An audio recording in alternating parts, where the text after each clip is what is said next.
नमस्कार, बहुत बहुत स्वागत है आपका। आप देख रहे हैं स्वदेश खबर। मैं हूं आपके साथ प्रशांत पांडे। दिग्गज आईटी कंपनी टीसीएस ने चौथी तिमाही के बेहतर नतीजे पेश किए हैं।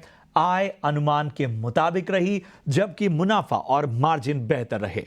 आखिर इस पूरे रिजल्ट की क्या रही बड़ी बातें, बता रही हैं मेरी सहयोगी अनीशा जैन। जी हाँ, टीसीएस के नतीजों की बात करें तो काफ़ी अच्छे नंबर आए हैं कंपनी के। जो टॉप लाइन है वो इन लाइन है एक्सपेक्टेशन से। 1.1% का कांस्टेंट करेंसी ग्रोथ आया है and even dollar revenue and rupee revenue compare करेंगे तो इन लाइन से स्लाइटली लोअर है। बट जो बिग सरप्राइज आया है नंबर में वो है मार्जिन पिक्चर, बिकॉज मार्जिन आया है 26%। स्ट्रीट मान के चल रहा था कि 25.2 से 25.3% के आसपास मार्जिन आएगा, तो एक बड़ा बीट आया है मार्जिन में। इसके चलते प्रॉफिटेबिलिटी भी हमारी उम्मीदों से बेहतर है। प्रॉफिट फिगर आया 12,400 करोड़, जबकि हम जस्ट अराउंड 11,980 करोड़ मान के चल रहे थे। जो सेकंड बिग सरप्राइज आया है वो अर्निंग्स में, वो है डील विन का नंबर। 13.2 बिलियन डॉलर का डील विन नंबर आया है। स्ट्रीट 8 से 10 बिलियन डॉलर मान के चल रहा था एंड क्वार्टर देखें तो काफ़ी बड़ा जंप आया है डील विन में भी। अट्रिशन कम हुआ है लेकिन हेडकाउंट भी क्वार्टर कम ही रहा है। मे बी Q1 से हम लोग पॉजिटिव नंबर देखेंगे, बिकॉज जो रिपोर्ट्स उभर कर आ रही है उससे पता चल रहा है कि कंपनी ने कैंपस हायरिंग रीस्टार्ट कर दिया है, तो मे बी उसका इम्पैक्ट Q1 से आएगा। थोड़ा प्रॉब्लम है BFSI में क्योंकि वो डिक्लाइन कंटिन्यू कर रहा है। नॉर्थ अमेरिका में भी डिक्लाइन है अब की बार, बट वो मेकअप हो गया है इंडिया बिजनेस और यूके से, बिकॉज दोनों पॉजिटिव रहे हैं एंड मैन्युफैक्चरिंग का भी परफॉर्मेंस काफ़ी अच्छा रहा है। तो ओवरऑल अगर टॉप लेवल पे देखेंगे तो काफ़ी अच्छे नंबर्स हैं, बट मैनेजमेंट से हमें BFSI, नॉर्थ अमेरिका, इन सब के बारे में और डिटेल्स चाहिए होंगे। बहुत बहुत शुक्रिया करेंगे अनीशा आपका इस अहम जानकारी के लिए। चलिए अब बात करते हैं बाजार की, और बाजार का पूरे हफ्ते का प्रदर्शन किस तरह का रहा, कौन से एक्शन दिखे, किन इंडेक्स पर जो है दबाव दिखा, कहां पर बेहतर संकेत नजर आए, इसका पूरा ब्यौरा दे रही हैं मेरी सहयोगी आशीषा अध्वर्यो। जी हाँ, शुक्रवार के ट्रेडिंग सेशन में कमजोरी देखने को मिली, लेकिन पूरे हफ्ते के लिए देखें तो एक्शन इतना नहीं था। निफ्टी 50 फ्लैट क्लोज होता हुआ नजर आया इस हफ्ते के लिए।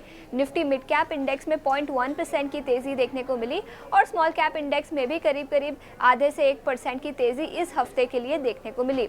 सबसे पहले निफ्टी 50 इंडेक्स के टॉप गेनर्स की बात करते हैं। उसमें आयशा मोटर्स करीब 6.5% का उछाल इस हफ्ते दिखाई दिया। हिंडाल्को और भारतीय एयरटेल में भी 3 से 5% का उछाल इस हफ्ते दिखाई दिया। इसके अलावा निफ्टी मेटल इंडेक्स की बात करते हैं। मेटल शेयरों में पिछले कुछ दिनों और कुछ हफ्तों से तेजी दिखाई दे रही है। इस हफ्ते भी तेजी दिखाई दी। 3% का उछाल निफ्टी मेटल इंडेक्स पर दिखा। हिंदुस्तान जिंक, वेदांता और हिंदुस्तान कॉपर टॉप गेनर्स थे निफ्टी 50 इंडेक्स से।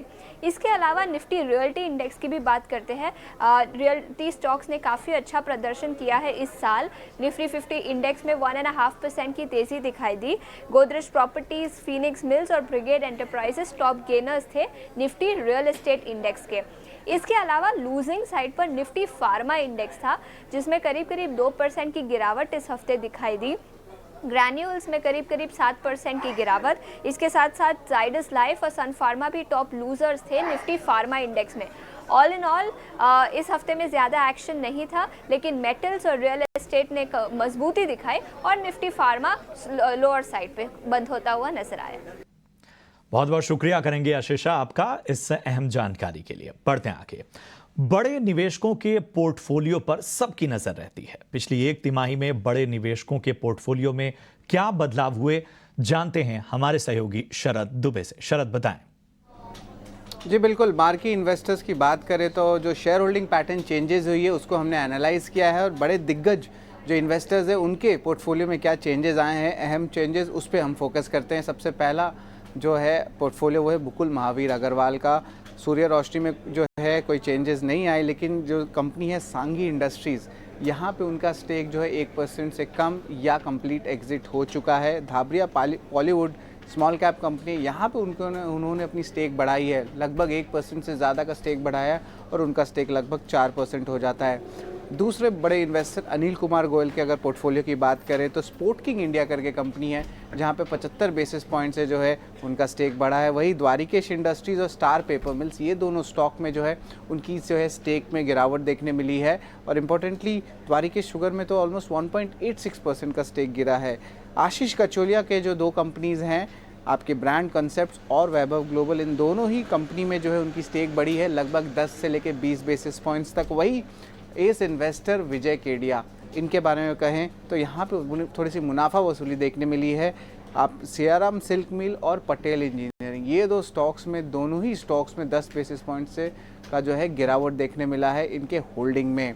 डॉली खन्ना की बात करते हैं तो यहाँ पे जो एंट्री आई है वो है सेलान एक्सप्लोरेशन, पहली बार इनका नाम दिखा 1% स्टेक के साथ। वहीं थोड़ी सी जो है अब स्टेक मैंगलोर केमिकल में बढ़ाई गई है। वही चेन्नई पेट्रोकेम और प्रकाश पाइप्स, इन दोनों कंपनी में जो है इनका स्टेक थोड़ा घटा है। आखिर में बात करेंगे GQG पार्टनर्स फंड की। यहाँ पे जो ऑफकोर्स उनकी एक्सपोजर अदानी ग्रुप में ज़्यादा है, तो अदानी ग्रुप के दो स्टॉक्स, अदानी एंटरप्राइजेज और अदानी पावर, दोनों ही सेगमेंट में उन्होंने अपना स्टेक बढ़ाया है 22 से लेकर लगभग 50 बेसिस पॉइंट्स तक रेस्पेक्टिवली। तो ये बड़े दिग्गज इन्वेस्टर्स हैं जिसकी पोर्टफोलियोज हम ट्रैक कर रहे हैं और अहम स्टॉक्स जहाँ पे एडिशंस, डिलीशंस या स्टेक इंक्रीज डिक्रीज है वो हम आपके सामने लाए हैं।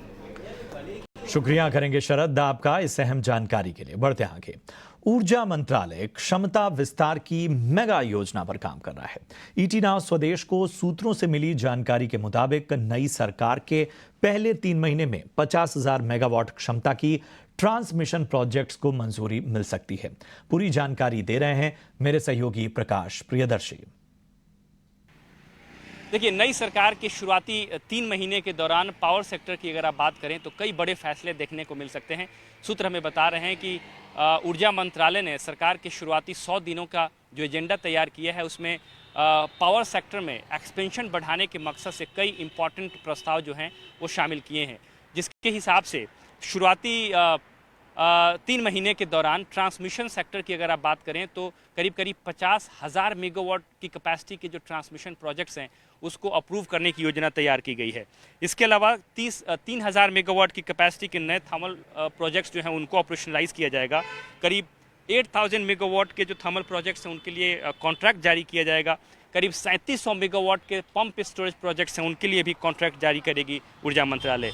साथ ही साथ जो न्यू हाइड्रो पॉलिसी है उसको भी नोटिफाई किया जाएगा। जाहिर तौर पे हाइड्रो पावर प्रोजेक्ट्स के लिए अच्छी खबर है, उनको इससे बूस्ट मिल सकता है।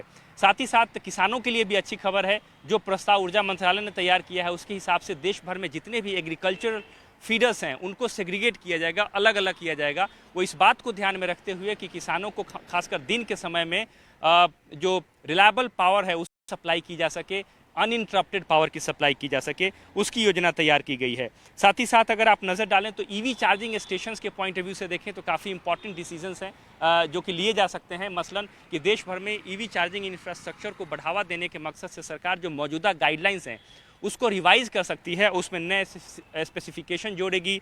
जो रेजिडेंशियल कम्युनिटी है या फिर जो प्राइवेट ओनर्स हैं उनके रिक्वायरमेंट के हिसाब से ज़रूरी बदलाव किए जाएंगे। तो ये तमाम बड़े फैसले हैं जो कि लिए जा सकते हैं और ऊर्जा मंत्रालय ने जो प्रस्ताव तैयार किया है उसमें इसको शामिल किया गया है और ये जो एजेंडा है वो तमाम स्टेक होल्डर्स को भी जारी कर दिया गया है। शुक्रिया करेंगे प्रकाश आपका इस अहम जानकारी के लिए। और अब बात इंश्योरेंस सेक्टर से जुड़ी हुई।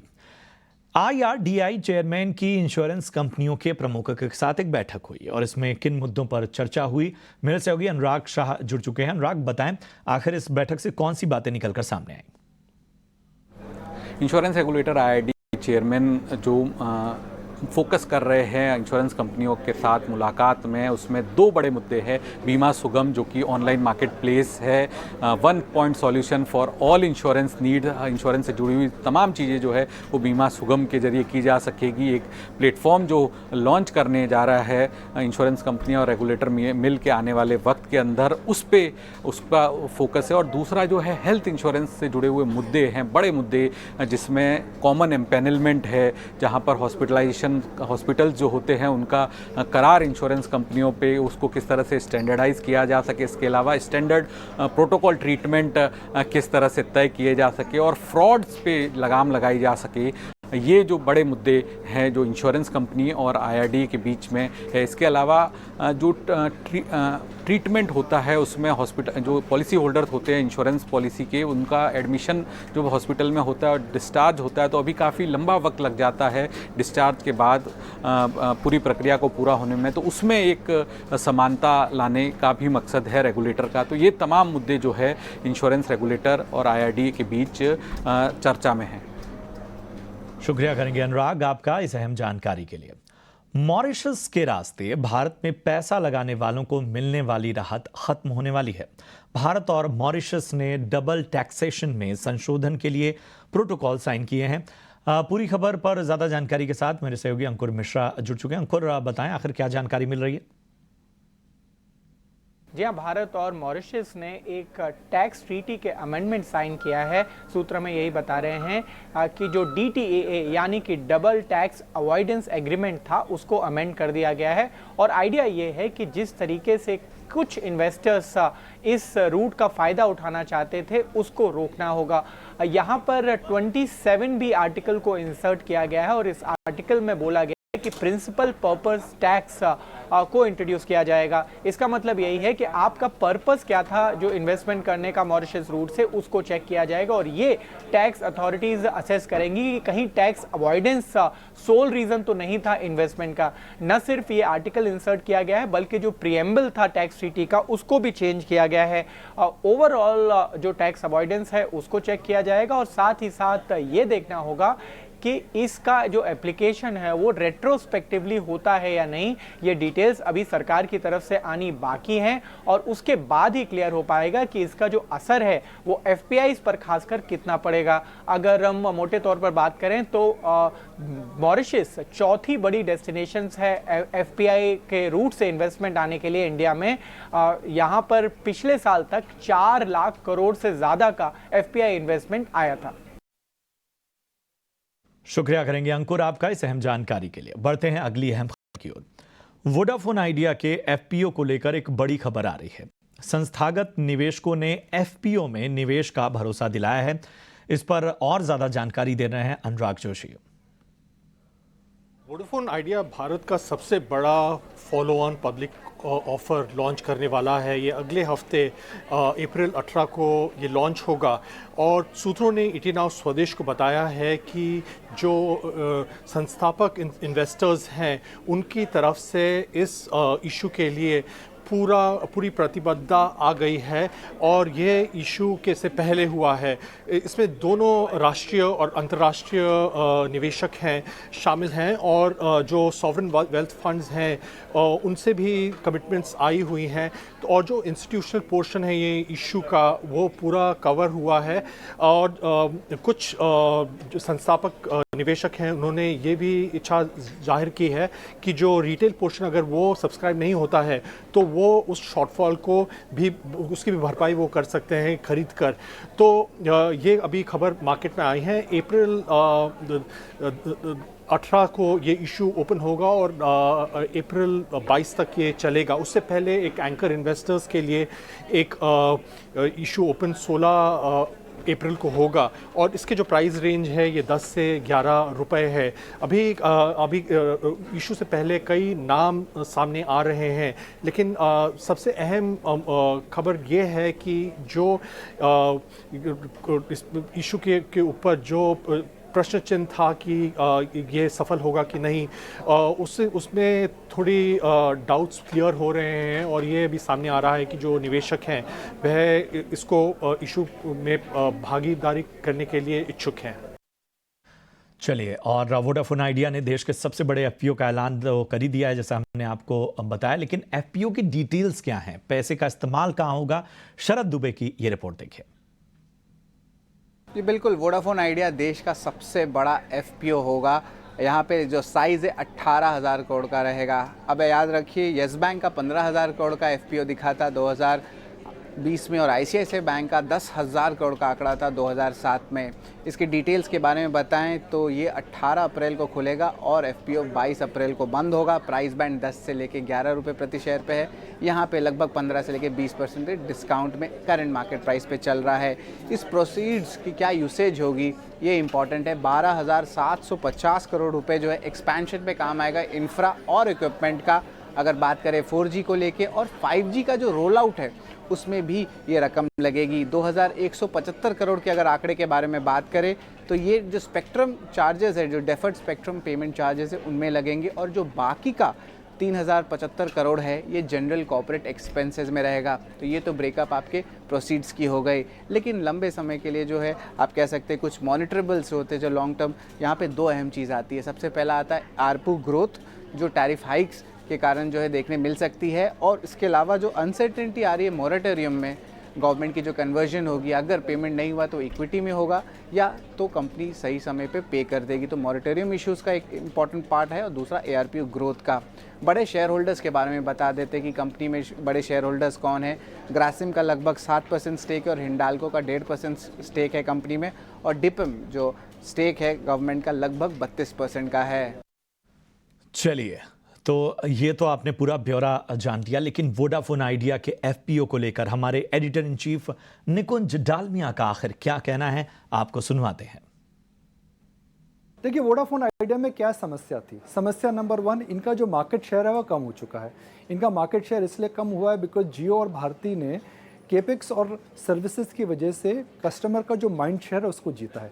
सेकंड, भाई कस्टमर का माइंड शेयर सर्विस की वजह से आता है। सर्विस के लिए आपको चाहिए कैश, और कैश के लिए करना पड़ा कैश, और उसके लिए उससे आप करेंगे केपेक्स। और तीसरा, जो गवर्नमेंट की ऑब्लिगेशंस आने वाली हैं FY 26 के अंदर, अगर ये फंड रेज ठीक से हो जाती है तो क्या होगा, कंपनी के पास कैश आ जाएगा, डेट कम होगा, और केपेक्स के लिए वह पैसा स्पेंड कर पाएंगे। अगर कंपनी केपेक्स करती है तो इनके जो एक्सपेंशन प्लान्स हैं वो ठीक हो जाएंगे, सर्विस बेटर होगी। तो जो वोडाफोन आइडिया का जो सिग्निफिकेंस, जो रेलेवेंस है कंपनी का, वो आने वाले समय में बढ़ सकता है। मगर यह सोच कर के भाई इस कंपनी की सारी समस्याएं ख़त्म हो जाएगी, यह शायद अभी बोलना मुश्किल है। बिकॉज क्योंकि इनको FY 26 के अंदर एक बहुत बड़ा गवर्नमेंट, सरकार को एक इनको अपनी ऑब्लिगेशन पूरी करनी है।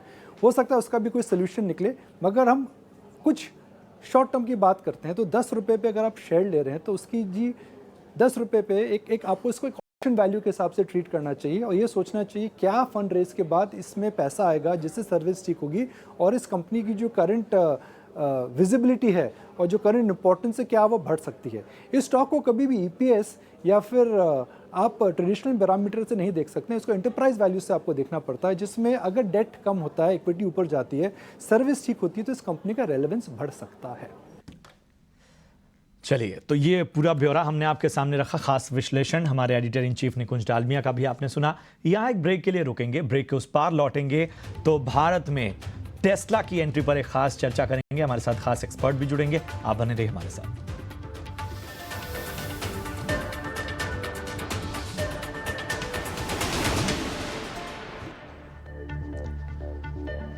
स्वागत है आपका ब्रेक के बाद, और जैसा कि हमने आपसे वादा किया था, लेकर आए हैं आपके लिए खास पेशकश टेस्ला की भारत एंट्री और तमाम संभावनाओं पर। तो अमेरिकी कार इलेक्ट्रिक निर्माता कंपनी टेस्ला के प्रमुख एलन मस्क इस महीने भारत दौरे पर आ रहे हैं। इस दौरान उनकी मुलाकात PM मोदी से होगी, और जो जानकारियां निकलकर सामने आ रही हैं वो इस ओर इशारा कर रही हैं कि टेस्ला भारत में अपने बिग प्लान के बारे में सार्वजनिक रूप से कुछ कह सकती है, उसके बारे में बता सकती है। टेस्ला के भारत आने को लेकर और क्या कुछ चीज़ें जो हैं जिन पर निगाह रखनी है वो हम आज समझेंगे, और इसके साथ ही इस भारत प्लान के मायने क्या हैं इसी को आज हम समझेंगे। आज की चर्चा में हमारे साथ बेहद खास मेहमान जुड़ रहे हैं। जाने माने ऑटो एक्सपर्ट अवीक चट्टोपाध्याय साहब हमारे साथ इस चर्चा में जुड़ चुके हैं। अवीक, बहुत बहुत स्वागत आपका और शुक्रिया आपने समय दिया। मेरा सीधा सवाल आम लोगों का ही सवाल है कि भारत के लिए टेस्ला की इस एंट्री के मायने क्या है? जी, मैं तो यही कहूंगा कि भारत के लिए टेस्ला उतना इम्पोर्टेंट नहीं है जितना टेस्ला के लिए भारत है। क्योंकि अगर आप टेस्ला का परफॉर्मेंस देखें over the last 1 year, competitive pressures बढ़ रही हैं, कुछ मार्केट्स में उनका परफॉर्मेंस उतना हाई नहीं है जितना लोग पहले सोच रहे थे। उन पे कॉस्ट प्रेशर्स हैं, उनको अपना मार्केट एक्सपैंड करना है, they have to look at a new market. और आज के दिन में इंडिया से अलावा बेटर मार्केट उनको नहीं मिल सकता। तो इलॉन मस्क का इंडिया में आना ज़्यादा ज़रूरी है than say Mr. Piyush Goyal or anybody else going to the US to meet him. आज भारत का इतना बड़ा कंज्यूमर बेस, इतना बड़ा मार्केट है जहां पर सबकी निगाहें हैं, और टेस्ला के लिए भी भारत एक बहुत बड़ा मार्केट है।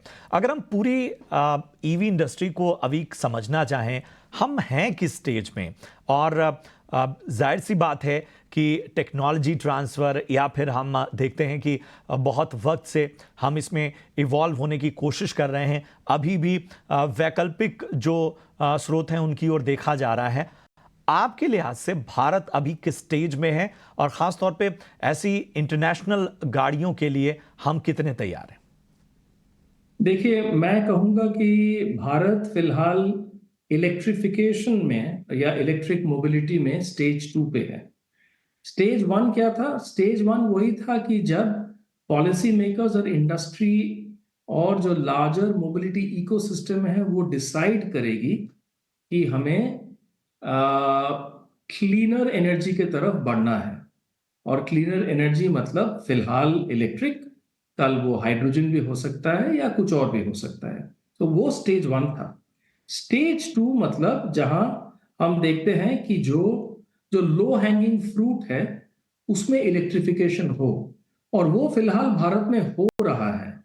आपको ये समझना होगा कि इलेक्ट्रिफिकेशन इंडिया जैसे कंट्री में सबसे पहले 2 व्हीलर्स में होना चाहिए, 3 व्हीलर्स में होना चाहिए, माइक्रो कमर्शियल व्हीकल्स में होना चाहिए, लाइट कमर्शियल व्हीकल्स में होना चाहिए, और बसेस में होना चाहिए।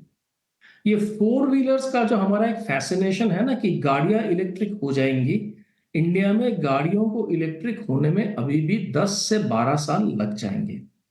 लेकिन हमारे देश में जो पॉजिटिव है वो यही है कि 2 wheelers, 3 wheelers, micro commercial vehicles और बसेस इलेक्ट्रिक हो रही हैं।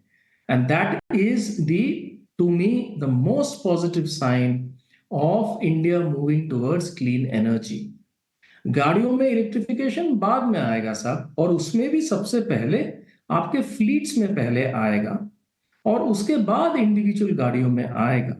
और इंडिविजुअल गाड़ियों के सेगमेंट में टेस्ला बिलोंग करता है। तो टेस्ला का आने में सिग्निफिकेंस तो है, because India is the only, let's say the last large market for Tesla to enter into.